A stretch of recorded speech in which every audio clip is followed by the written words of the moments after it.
Luluto ako ng biryani, nakamarinate na yan at pinry-fry ko na siya tapos takpan. Dahil namimiss ko ang biryani, after that, yan ang nagpapaluto talaga sa biryani, yung mga kamatis na yan.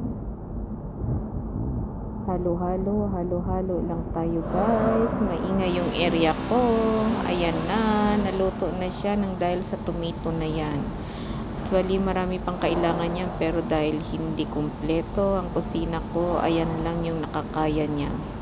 Nilagyan ko na rin siya ng chili, optional para sa mga mahilig sa maanghang. Tapos magpakulo tayo guys ng tubig para sa rice. Kasi luto na yung chicken natin. Lagyan natin yan ng mga anik-anik. Ayan na yun. After niya mag-boil, dapat nakababad yung rice nyo within 30 minutes, yung basmati rice nyo. Ayan, ilalagay ko na siya. After that, halo-halo lang siya. Tapos, takpan niyo siya. At lutuin niyo siya.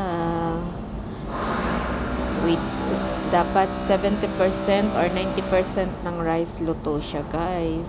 Sabay i-drain mo at ibalik mo siya dyan sa kaldero. Itap mo yung niluto mong chicken sa gitna. Tapos dahil malikot yung camera ko at ang hirap pala, lagyan mo rin siya dyan sa ibabaw ng rice na niluto mo kanina. Half yan siya at takpan mo siya. Actually, dapat maganda yan. Meron pa yung potato or carrots na fry dahil wala ako. Tsaka yan na lang talaga ang kayanin ko. Kanina, nag-fry ako ng onion. Yan ang nilagay ko sa top na yan. At dahil sa gutom ko guys, hindi ko na nakuhanan ng pictures nung naluto na siya. Takpan at ininan mo lang siya sa pinakamahinang apoy para maluto siya at hindi siya masunog. Ayan na siya, luto na siya.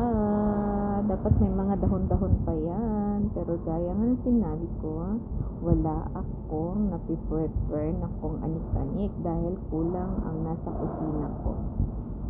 Dahil gutom naman ako, yan lang nakakaya ko at hindi ko nakuhanan yung picture ng lumafang na ako.